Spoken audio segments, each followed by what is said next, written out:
In this video, I will show you how to stream Netflix on Discord without black screen. So the first thing that we need to do is to open our Discord right here and then our Netflix.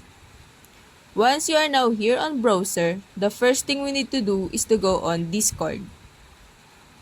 Then once you go here, click on the general channels and then go to share your screen. And if you share your screen right here, click Netflix. Okay. And if you click Netflix on the screen, you won't be able to share the video that you want to share. And that is because of the Netflix protection.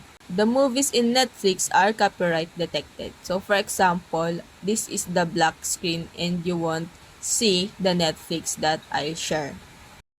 Now, in order to avoid that black screen, go to the Netflix website or just open your browser here.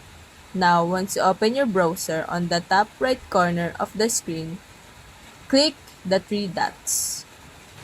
Click on Settings and go to System on the left side, and you will be able to see the graphics acceleration and you will see it's turned on. So I will turn it off, then click on relaunch. I already relaunch it, so it won't be here. So for example, I relaunch it. Alright? And then I will go back to Discord. I will click and I will click on general. I will share my screen. Click on Netflix. Click on share. And go back to Discord. And here you will see the Netflix is shown in share screen.